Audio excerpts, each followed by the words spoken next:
2, e depois do versículo 25 ao versículo 32. Lucas, capítulo 15, versículo 1 e 2, e depois do 25 até o versículo 32.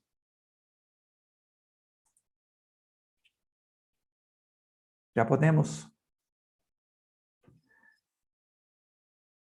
O versículo 1 e 2 vai nos dar o motivo que levou Jesus a contar as parábolas.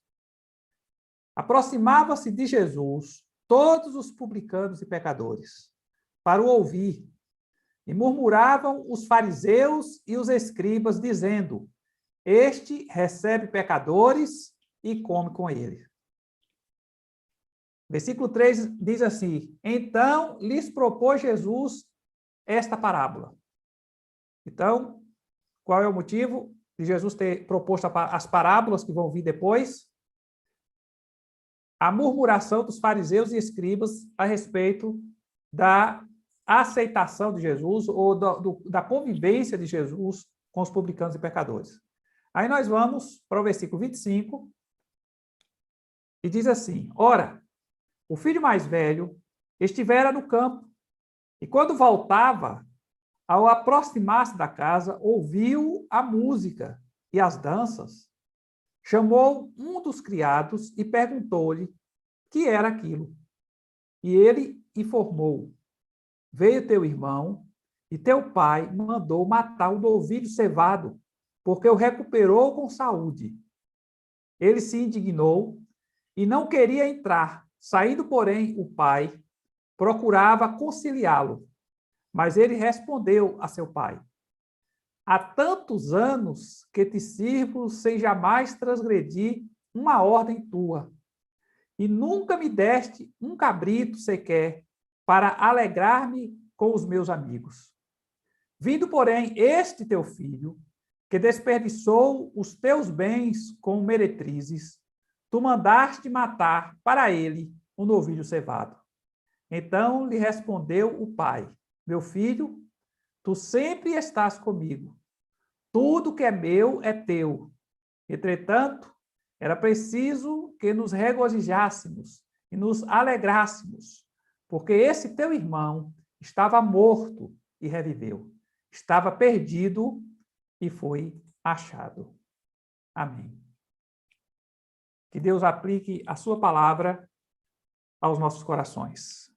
Lucas, capítulos 15, versículo 1 e 2, e versículo 25 ao 32. O texto nos fala a respeito do filho pródigo, ou do filho, não do filho pródigo, mas do filho que ficou em casa.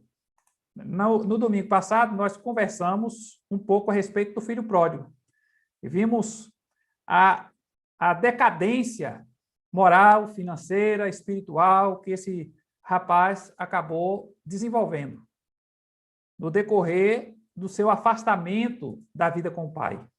Hoje nós vamos estudar sobre os perigos de estarmos perdidos dentro da igreja, que é o que acontece com esse rapaz. Esse rapaz, aqui na parábola, a fazenda representa o reino. O dono da fazenda representa Deus. O filho pródigo é o pecador que vive longe de Deus, que sai do reino de Deus, que não faz parte do reino.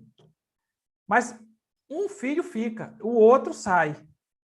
O que saiu, viveu uma vida dissoluta e depois resolveu voltar para a casa do pai.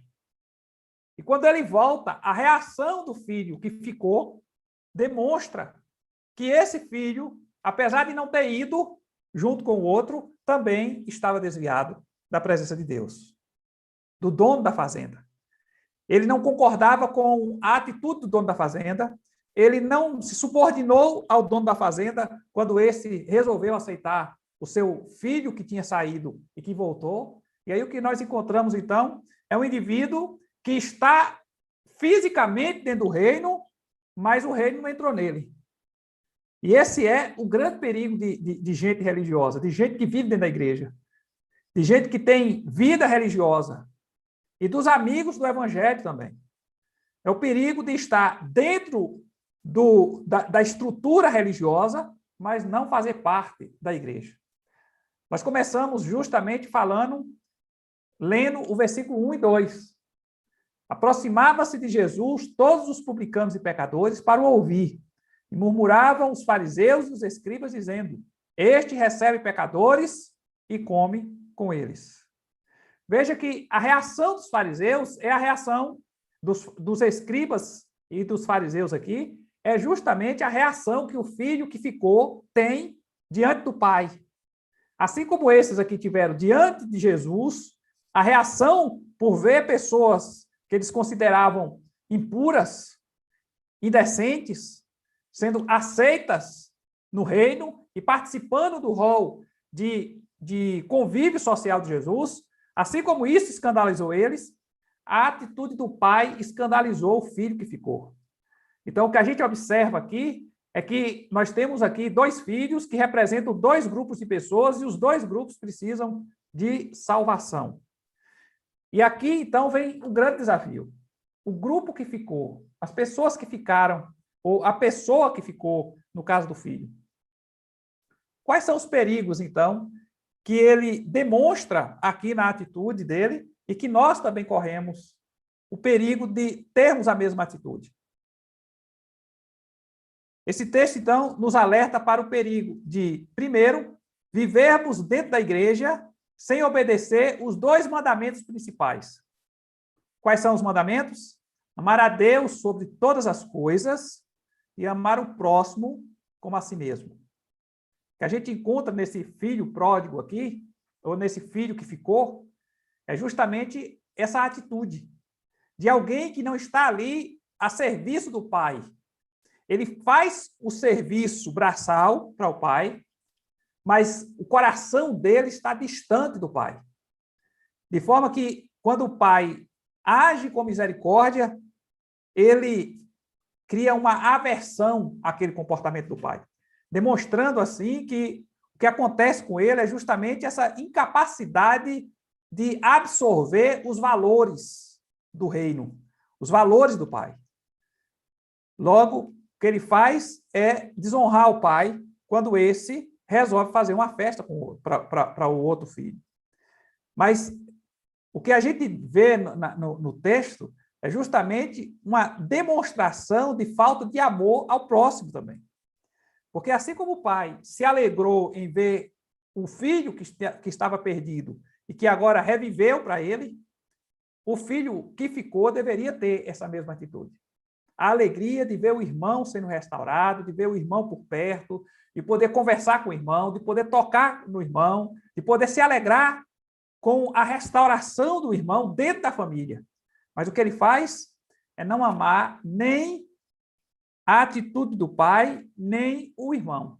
O que a gente aprende, então, com esse texto, é justamente esse perigo que nós às vezes corremos. De estarmos dentro da igreja, mas de não termos amor nem por Deus, nem pelo próximo. De estarmos dentro da igreja por causa do status, do prestígio, para manter o pedigree religioso, que era o que acontecia com os fariseus e escribas. Estar na igreja para eles, estar na sinagoga para eles, era estar num ambiente onde eles eram líderes. Era para manter o status, para ter prestígio social, para ter uma certa representatividade no meio do povo, representar o povo diante de autoridades romanas. O que nós encontramos, então, são homens que confessavam o nome de Deus, mas o coração estava distante de Deus, porque os interesses eram outros e não o de glorificar a Deus. Os interesses eram outros e não o de servir aos irmãos. Então, esse é a primeira lição que nós tiramos aqui. Nós podemos correr esse risco de estarmos dentro da igreja sem obedecer esses dois mandamentos: amar a Deus sobre todas as coisas e amar ao próximo como a si mesmo. Esse filho que ficou não era capaz de fazer essas coisas. Segunda coisa que nós aprendemos, a segunda lição que nós tiramos do texto, é que nós também corremos o risco de vivermos dentro da igreja confiados em nossa justiça pessoal. E veja que o que é que esse rapaz faz quando ele se coloca diante do pai? Joga as obras que ele praticava na face do pai. E aí, quando o pai sai, diz o seguinte, versículo 29, mas ele respondeu ao seu pai, há tantos anos que te sirvo, sem jamais transgredir uma ordem tua. E nunca me deste um cabrito sequer para alegrar-me com os meus amigos. Veja que o mérito dele, o que indignou ele foi justamente a falta de mérito do irmão e o mérito que ele possuía. E aí ele é um pouco até exagerado, porque ele está aqui desobedecendo o pai, dizendo que nunca desobedeceu. Desobedecendo. Esse é um aspecto interessante. Quer dizer, na cabeça dele, ele nunca tinha desobedecido o pai. Ele fez, serviu ao pai e obedeceu em tudo. Mas o pai está ali agindo com misericórdia e convidando ele para participar daquele ato de alegria e ele não entra na festa. Ele não participa daquele ato, ele está questionando a bondade do pai, está questionando a justiça que o pai resolveu fazer em relação ao seu outro filho. O que a gente encontra, então, aqui é um indivíduo cuja relação com o pai está baseada naquilo que ele faz e não na bondade do pai. É um indivíduo que não consegue se enxergar como pecador. E é o que acontecia com os fariseus, com os escribas. Eles não se enxergavam como pecadores, então eles se achavam merecedores da graça de Deus, ao passo que os publicanos e pecadores não eram merecedores dessa graça. E quando Jesus vem e demonstra essa graça com eles, publicanos e pecadores, ele então recebe como reação a murmuração dos escribas e fariseus. Então o que nós encontramos aqui são homens que confiavam na justiça própria para viver diante de Deus, para servir a Deus, e isso fazia com que eles tivessem uma fé adoecida, uma religiosidade adoecida, porque todas as nossas justiças são como trapos de imundícia diante de Deus. Então, o perigo de sermos rápidos para ver o pecado do irmão, mas não enxergar o próprio pecado. Era o que acontecia com esse rapaz. Rápido para enxergar o pecado do outro, para apontar as dificuldades, para comentar as limitações do próximo, mas ele mesmo não conseguia enxergar suas próprias limitações, o seu rancor, a sua tristeza por ver a alegria do outro, a sua inveja no coração. Ele não conseguia enxergar que ele estava doente, como o outro estava doente e agora chega são. Ele estava doente também. Então, vivermos dentro da igreja, confiados em nossa justiça pessoal, vai nos desviando gradativamente. E aí nós vamos tecendo críticas duras com os outros. Hoje pela tarde, eu estava meditando um pouco a respeito dessa questão. Por que às vezes a gente age de uma forma tão dura com algumas pessoas? Olha só o que acontece muitas vezes dentro da igreja. Uma pessoa tem dom e o outro não tem o mesmo dom. Então, uma pessoa tem o dom, por exemplo, para ensinar. O outro tem dom para evangelizar. Aí o que tem dom para evangelizar fica desafiando o que tem dom para ensinar para ir evangelizar com ele, ou para fazer evangelismo. Mas a pessoa não tem o dom. Então, ela vai fazer, mas não vai ser muito bem sucedida, porque ela não tem o dom para evangelizar, ela tem o dom para ensinar. E aí o que é que você faz, então? Começa a criticar o que tem dom para ensinar, porque ele não está fazendo o trabalho de evangelismo corretamente. E aí fica se gabando de que está fazendo o trabalho de evangelismo e que está tendo sucesso. Quando, na verdade, o que acontece aí é apenas o uso do dom. E a gente pode fazer isso em várias outras áreas. O que às vezes acontece conosco é, por exemplo, digamos que nós tivéssemos algumas pessoas intolerantes trabalhando no departamento infantil da igreja. E essas pessoas, na cabeça delas, toda mulher que teve criança tem dom para trabalhar com criança. Então, toda mulher que é mãe, ainda que seus filhos já estejam adolescentes ou jovens, porque ela já teve filhos pequenos, então ela tem dom para trabalhar com criança. E aí, então, começa aquela pressão em cima da pessoa. Mas a pessoa não tem dom para trabalhar com criança. apesar de ter tido filhos. Porque ter tido filhos e ter dom para trabalhar com crianças são coisas diferentes. E aí, então, começa aquela pressão em cima dessas mães. O que é que vai acontecer? Vamos oprimir essas pessoas, porque elas não foram chamadas para trabalhar com crianças. Algumas foram chamadas para trabalhar com crianças, outras com adolescentes, outros com jovens, outros com adultos, com idosos. Cada um precisa entender seu próprio dom e utilizar seu próprio dom para a edificação da igreja. Mas nós não podemos usar a habilidade que nós temos para oprimir o outro que não tem a mesma habilidade para fazer aquilo que nós achamos que tem que fazer. E é isso que nós precisamos entender aqui no processo. O que a gente aprende, então, é que essa tolerância dentro da igreja, ela precisa ser desenvolvida. E nós precisamos olhar as nossas próprias limitações e não ficar olhando para as nossas qualidades e para as limitações dos outros. Nós precisamos olhar a qualidade do outro para que nós possamos ser capazes de valorizar o outro pelo que ele faz e não ficar apenas olhando o que ele não faz.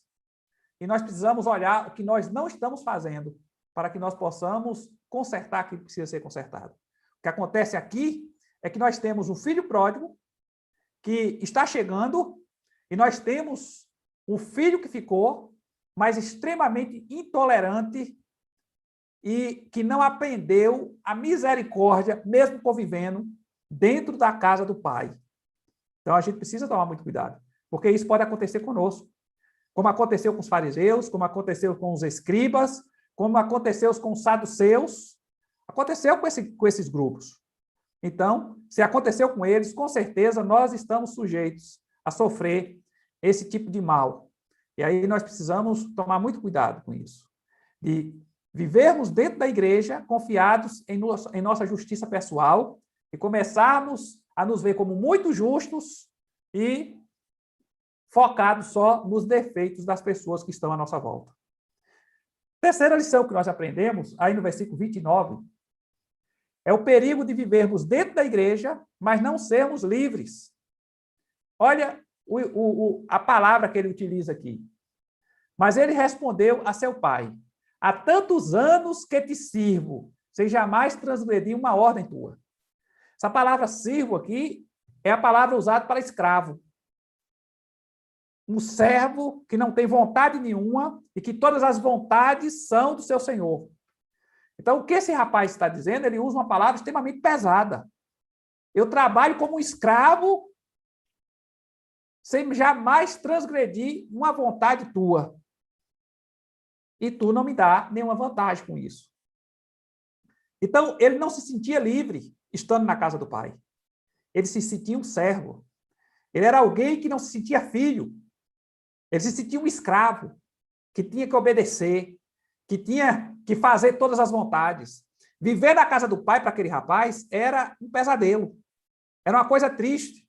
E eu imagino, então, que tendo 2 filhos não convertidos em casa, esse fazendeiro, então, tem um que se rebela de vez e sai da casa, mas que agora consegue reconhecer os valores que tinha na fazenda do pai, no reino do pai.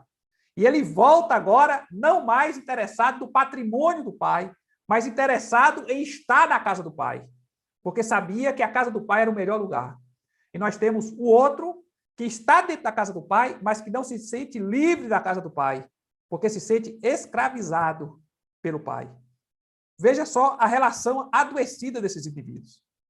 E é esse o perigo que nós também podemos correr.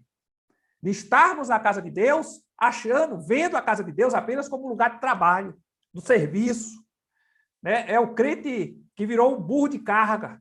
Ele quer levar a igreja toda nas costas. E isso não pode acontecer. Nós precisamos entender que Deus deu dons e habilidades a todos os membros da igreja, para que cada um, usando o seu dom e a sua habilidade, possa edificar o corpo de Cristo. E quando toda a igreja trabalha e desenvolve o reino, logo todo mundo tem a sua... Todos nós temos as nossas cargas diminuídas. E é isso que nós precisamos entender. A igreja não é para ser um peso. A vida eclesiástica não é para ser um peso sobre as nossas vidas. A vida eclesiástica não é para nos escravizar. A vida eclesiástica é para nos edificar, para fazer de nós pessoas melhores, pessoas mais misericordiosas, pessoas edificantes, pessoas que trazem para o mundo os valores do reino de Deus. E com a vida adoecida desse jeito, vendo a vida cristã como uma escravidão, nós não conseguimos desenvolver a nossa espiritualidade de forma adequada. Então, o que a gente observa muitas vezes são pessoas que têm uma religiosidade extremamente rígida. Pessoas com aquela religiosidade extremamente rígida. São pessoas infelizes, que querem passar sua infelicidade jogando carga sobre os outros. Obedecer por medo também. A gente encontra muita gente na igreja obedecendo por medo.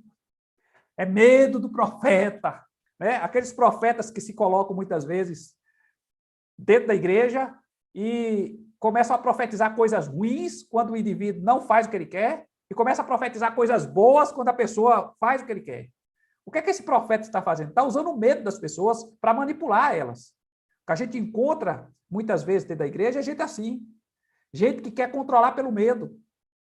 E a gente tem até uma ilustração interessante de alguns professores ou alguns pais que tentam controlar o comportamento do filho, fazendo com que o filho tenha medo de Deus. Não faça isso, senão Deus vai lhe punir. A ira de Deus vai lhe pegar. E aí a pessoa vai aprendendo que a relação dela com Deus é essa relação, de que se ela pisar no lugar errado, ela vai sofrer uma consequência, uma disciplina, um juízo, e essa relação de medo vai escravizando a pessoa, vai infelicitando a vida da pessoa. Nós precisamos entender que Deus é o Deus da graça, é o Deus que investe em nós, é o Deus que nos acolhe, que nos abençoa, é o Deus que está com os braços abertos para nos aceitar de volta quando nós fazemos coisas que não deveríamos. Esse é o Deus que nós servimos. O Deus misericordioso.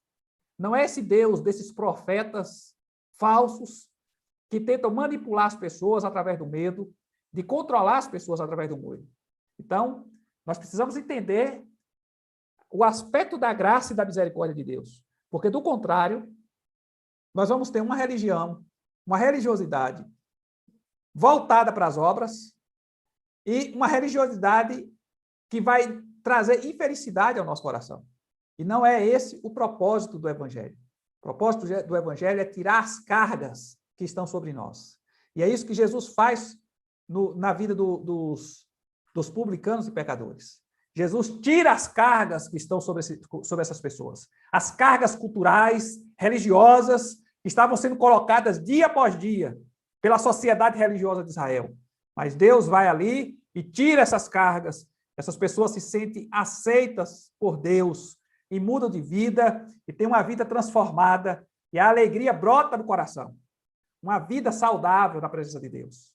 O que nós encontramos nesse filho que ficou é um homem escravizado pela religiosidade, escravizado pela vida com o pai, escravizado, se sentindo escravo ao estar dentro do reino. E é isso que acontece com gente que tem uma fé desequilibrada.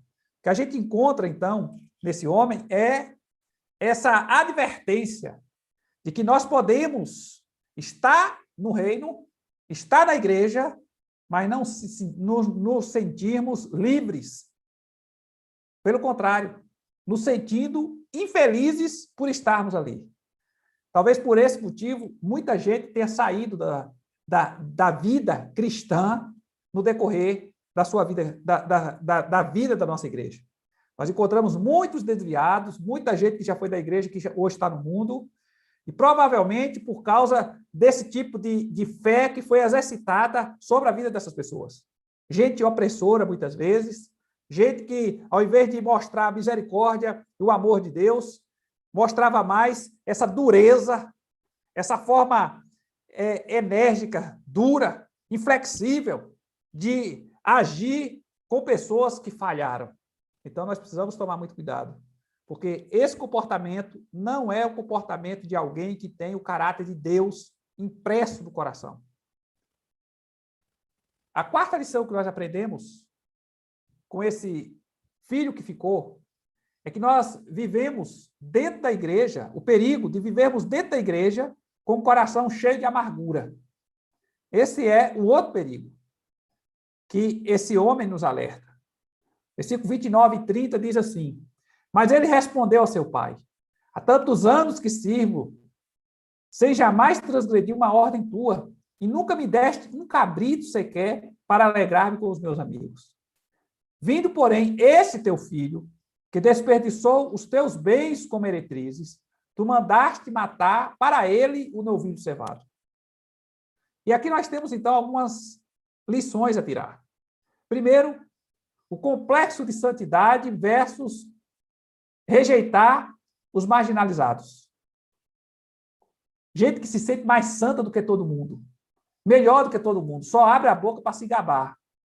E aí, quando vê o marginalizado, aquele que está à margem da sociedade, ou aquele que está à margem da igreja, aquele que está ali, entrando e saindo, vai sendo marginalizado, como não espiritual, como carnal, como endemoniado, como a pessoa que não tem controle de si, que não tem domínio de si. E aí vai sendo cada vez mais marginalizado. E marginalizado por quê? Pelo outro que tem complexo de santidade. É o que acontecia com os escribas e fariseus. E era por isso que eles estavam murmurando, porque Jesus estava aceitando essas pessoas. Porque eles se sentiam santos. E eles viam essas pessoas como marginais que não deveriam ser aceitos por ninguém que fosse conhecido como pessoa santa, como referência de espiritualidade verdadeira. Esse rapaz aqui, ao ver a graça do pai se manifestando na vida do outro filho, ele se sente injustiçado pelo pai. Você pode imaginar uma coisa dessa? Quer dizer, ele não tinha feito nada com ele. Era apenas uma graça que se manifestava em forma de alegria, de festa, de regozijo, pela restauração do filho que saiu. Mas essa atitude, para o que ficou, era uma injustiça para ele. E é isso que ele vai falando. Que ele estava ali servindo e nunca fizeram aquilo que fizeram pelo que chegou. E o pai olha para ele e diz: tudo que é meu é teu. Em outras palavras, tu não faz porque tu não quer. Porque isso aqui tudo é teu. Tu pode desfrutar disso aqui. Mas o que não pode é se sentir triste, injustiçado, porque eu estou acudindo, me alegrando com aquele que chega, com aquele que estava perdido, com aquele que estava distante, com aquele que estava afundado na lama do pecado. O que nós encontramos, então, é justamente uma atitude que demonstra esse adoecimento, esse coração amargurado de escravo que está na casa do pai. Esse coração abatido, adoecido, que precisa ser curado, tanto quanto o outro que saiu. Uma outra realidade que nós observamos aqui no versículo 30 é que ele não perdoa nem restaura o relacionamento com o irmão. O que foi que o irmão fez com ele? Nada. O irmão pegou aquilo que o pai deu para ele e saiu e destruiu tudo. O irmão não destruiu a herança. O pai antecipou a herança para aquele irmão. Mas o irmão não destruiu a herança do que ficou. O que ficou continuou com a expectativa de ter a herança, de ter a bênção. Mas ele se sente injustiçado e não refaz o relacionamento com o irmão. Aí a gente pergunta, qual o motivo disso? Qual é o motivo disso? Não tem motivo. E aí o que ele faz é tentar botar o motivo nos defeitos do outro, nas atitudes do outro. Mas o motivo não estava no outro, o motivo estava nele. O adoecimento não estava no outro, o outro já voltou curado. Ele estava adoecido. E a incapacidade de enxergar essa amargura no coração, esse sentimento de aversão ao próximo no coração, é que faz dele alguém que precisava de salvação, mesmo estando dentro da casa do Pai. A outra coisa que nós aprendemos a respeito ainda dessa amargura é que o ódio que ele sente pelo irmão não é menos grave que o pecado de dissolução que o pródigo cometeu fora da igreja. O pródigo saiu e viveu uma vida dissoluta.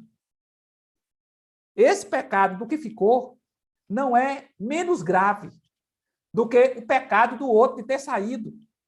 Porque está com o corpo dentro da igreja e com a mente no pecado, faz o indivíduo tão pecador quanto o outro que está lá na vida pecaminosa.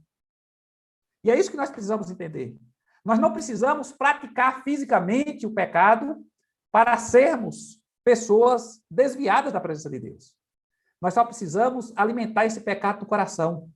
Nós só precisamos ir alimentando essa ira, essa inveja, essa vontade de falar mal dos outros, esse sentimento de prostituição, esse desejo perverso de estar o tempo todo cobiçando as coisas desse mundo. Nós só precisamos praticar no coração. E nós já estamos lá com o filho pródigo. Já estamos no mundo, na vida dissoluta. E é isso que nós precisamos entender. Porque se entendermos isso, com certeza, a nossa atitude diante dos pecados que cometemos no nosso dia a dia vai ser mudada e nós vamos viver uma vida mais santificada na presença de Deus. Gálatas 5, versículo 19 ao 21, nos diz assim: ora, as obras da carne são conhecidas e são prostituição, impureza, lascívia, idolatria, feitiçaria, inimizades, porfias, ciúmes, iras, discórdias, dissensões, facções, invejas, bebedices, glutonarias e coisas semelhantes a estas, a respeito das quais eu vos declaro, como já outrora vos preveni, que não herdarão o reino de Deus os que tais coisas praticam. O que nós encontramos aqui são algumas práticas que o filho pródigo praticou e outras práticas, inveja, ira, discórdia, dissensão, facção, essas práticas que o filho que ficou praticava. Então, um estava desviado dentro de casa, o outro se desviou e foi para o mundão. O que se desviou e foi para o mundão se desiludiu com o mundo e volta para casa com a atitude de querer ser servo. E é o outro que se via como servo, era um infeliz, cheio de rancor no coração, que estava com o coração todo adoecido, mas que se via como servo. E é essa, às vezes, a espiritualidade que é demonstrada dentro do ambiente religioso e que traz sérios danos para a nossa vida cristã. Os ressentimentos desse filho que ficou isolou ele do pai e do irmão. O irmão não tinha contato com ele porque ele não queria contato com o irmão, porque ele é o santo e o irmão é o carnal. E o pai é o misericordioso que praticou injustiça com ele por ser misericordioso com o irmão. E aí ele se afasta do pai e se afasta do irmão. E é assim que às vezes a gente encontra gente dentro da igreja. Gente que não anda com Deus, que está afastado de Deus há muito tempo, apesar de aparecer todo domingo na igreja. Aparece todo domingo na igreja, mas não tem motivação para desenvolver seu ministério, não quer ter trabalho com ninguém, está vivendo em função de si mesmo. E achando que está servindo a Deus. E achando que está agradando a Deus. Que é um servo do Senhor. Não serve a Deus coisa nenhuma. Serve apenas a si mesmo. O que a gente encontra nesse rapaz é essa atitude de alguém que está dentro do reino, fazendo alguns serviços, mas não tem comunhão com os valores do rei. Não tem comunhão com as atitudes que demonstrem misericórdia e graça da parte do rei para com os irmãos pecadores. Então, nós precisamos tomar muito cuidado com isso. Porque, muitas vezes, o grande desafio é estar dentro da igreja sem estar desviado, sem se deixar desviar pelos significados do estar ali. E nós precisamos cuidar da nossa vida e nos identificar cada vez mais com os valores do Evangelho. Há também o perigo de vivermos dentro da igreja na presença do Pai, mas andando como solitários. Solitários, porque não anda com o Pai. Solitário porque se sente um escravo do Pai. Solitário porque não vê o Pai como família. Vê apenas como patrão, como Senhor. Nós precisamos ver a Deus como Pai. Foi assim que Jesus nos apresentou ele. Quando pediram a ele para ensinar a orar, ele não disse assim, Rei eterno. Não é assim que a gente começa. A gente começa com a palavra Pai. Pai nosso. Não é pai do outro, é nosso. Não é pai dos crentes, é nosso. É meu. E é assim que nós precisamos começar. Deus é nosso Pai e nós somos seus filhos. Somos tratados como filhos. Precisamos ter a liberdade que um filho tem diante do Pai. Precisamos ter a alegria que o filho tem de estar na presença do Pai. Precisamos nos alegrar na presença do Senhor. Desenvolver a nossa espiritualidade de forma sadia. Precisamos nos alegrar com as bênçãos que Deus derrama sobre os outros que estão à nossa volta. Olhar para o irmão e vê-lo crescendo, se desenvolvendo, e isso trazer alegria para o nosso coração. Precisamos não oprimir o outro com os nossos projetos, com o que nós pensamos, com o que nós desejamos. Nós precisamos ter uma fé saudável. E fé saudável só se tem quem vai se parecendo com Jesus no decorrer da caminhada cristã. Aqueles que não vão se parecendo com Jesus, mas vão se parecendo com as caricaturas de cristão, esses vão sendo adoecidos e vão adoecendo aqueles que estão à sua volta. Que Deus, então, nos visite com a sua graça e misericórdia, nos conceda a bênção de termos uma fé saudável e abençoadora no decorrer da nossa vida cristã. Então, o que nós aprendemos hoje é o perigo de estarmos na igreja, mas de não aprendermos nada com Jesus. O perigo de estarmos na igreja e de estarmos completamente desviados de Jesus. Que essas lições que tiramos possam servir para as nossas vidas.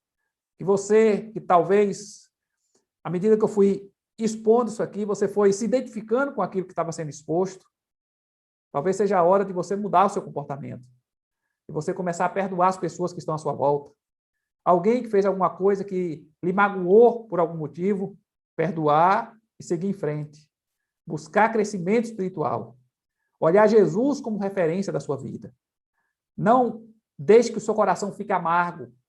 Talvez você esteja amargurado porque você se sente como um burro de carga dentro da igreja. Tudo manda você fazer. Tudo sobrecarrega você. E você vai se sentindo cada vez mais sobrecarregado. Faça o que Deus lhe chamou para fazer. E deixe que Deus levante aqueles que ele chamou para fazer outras coisas dentro da igreja. Deixe que essas pessoas sejam despertadas por Deus. Porque você não tem que ver a igreja como um lugar de trabalho. É lugar de edificação. Para você, usando o seu dom, e para o outro que está usufruindo do dom que você tem. É assim que a gente deve desenvolver a nossa espiritualidade. Então, vamos procurar viver uma vida saudável diante de Deus, para não sermos identificados com esse filho pródigo que saiu do reino para viver vida dissoluta, ou sermos identificados com esse filho que ficou, mas que se tornou um religioso extremamente adoecido, tão desviado como aquele que saiu. Que Deus tenha misericórdia de nós. Que nós possamos ter essa bênção de sermos sensatos no uso dos dons que Deus nos deu, no uso do ambiente espiritual que Deus nos concedeu para vivermos a nossa vida cristã. Eu queria que nós tivéssemos agora um momento de oração. Vamos colocar as nossas vidas diante do Senhor. Eu não sei como é que você está, o que é que tem passado no seu coração, como é que está a sua espiritualidade, mas uma coisa eu sei, todos nós precisamos passar a nossa vida a limpo de vez em quando diante do Senhor. Então eu queria lhe convidar a fazer isso. Você conhece a sua vida melhor do que qualquer uma pessoa. Então, coloque agora diante do Senhor a sua vida, ore um pouco, coloque as amarguras do seu coração, as insatisfações